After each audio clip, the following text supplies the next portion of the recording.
Shalom, selamat malam Bapak Ibu yang dikasihi Tuhan. Kita berjumpa kembali di dalam program My Way, satu program renungan singkat yang akan memberkati kita sebelum kita beristirahat tidur malam hari ini.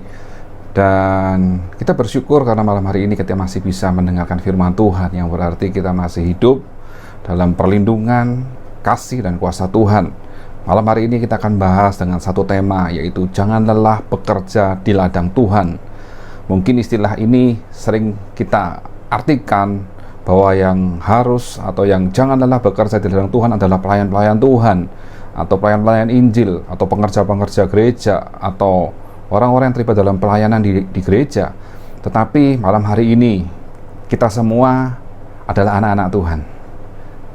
Sebagai anak-anak Tuhan, kita memang punya hak istimewa yang diangkat menjadi anak Allah. Tetapi jangan lupa bahwa kita juga adalah hamba dan pelayan Tuhan, karena kita sudah ditebus oleh darah Kristus, kita diselamatkan, dan kita harus bekerja kepada Tuhan kita, yaitu Bapa kita, di mana saat kita dapat kesempatan hidup dalam dunia ini, berarti kita sedang bekerja di ladang Tuhan. Jadi yang kita lakukan sekarang ini, dimanapun kita berada, apapun profesi kita, apapun pekerjaan kita, apapun yang kita lakukan untuk Tuhan, itu adalah bekerja di ladang Tuhan. Dan saat kita bekerja di ladang Tuhan, firman Tuhan berkata, jangan lelah bekerja di ladang Tuhan. Setiap pekerjaan pasti membutuhkan waktu untuk dikerjakan. Pikiran, tenaga, bahkan keuangan kita. Apalagi kalau kita bekerja di ladang Tuhan, ya. Mungkin kita harus membantu orang lain, berbuat baik, tentu akan ada pengorbanan yang harus kita lakukan.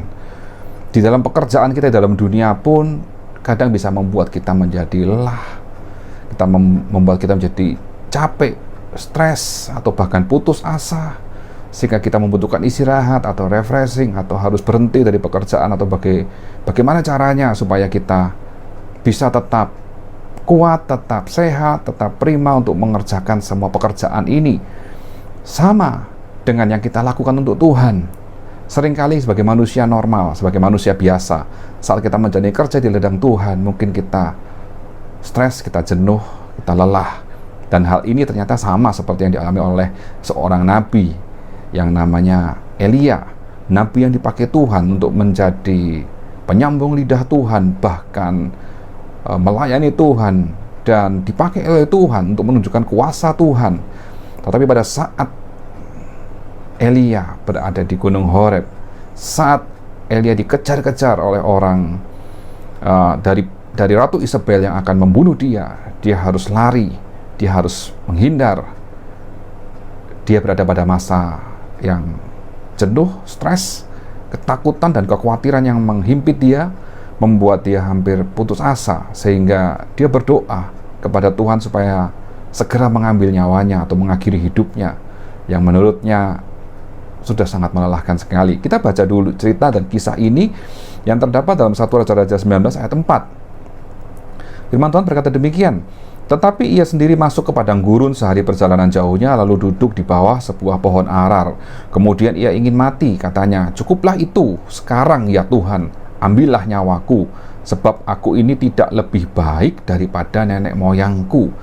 Biasanya orang yang sudah putus asa, berada pada tingkat stres yang tinggi, memiliki keinginan untuk mati. Hal ini yang dirasakan oleh Nabi Elia.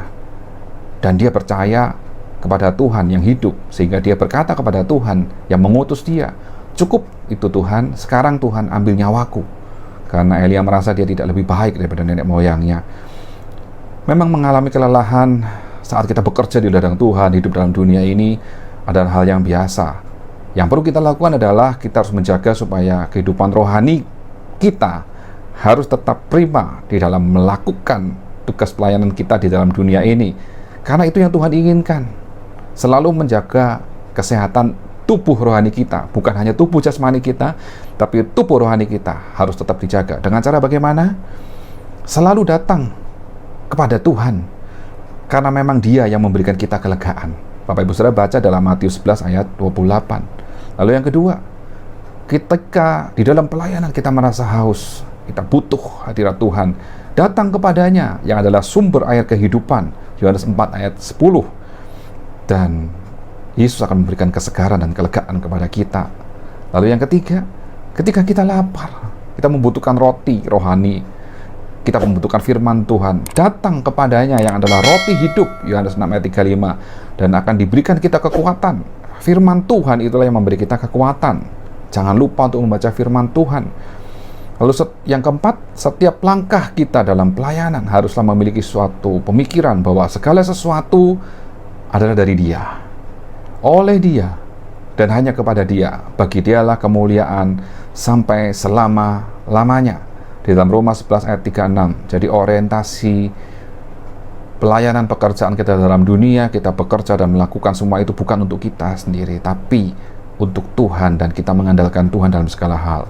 Yang kelima, yang terakhir, ingatlah bahwa pekerjaan baik yang kita lakukan di dalam pelayanan pasti akan membuahkan hasil yang akan dituai apabila kita tidak menjadi lemah. Galatia 6 ayat 9. Mari kita yakinkan diri kita masing-masing malam hari ini, supaya kita selalu mengingat kasih karunia Tuhan yang begitu besar yang sudah kita terima, dan ini akan memampukan kita untuk tetap prima di dalam kesehatan rohani kita, yang membuat kita tidak menjadi lelah, tidak menjadi letih, tidak menjadi lesu, sampai Tuhan Yesus datang kali yang kedua.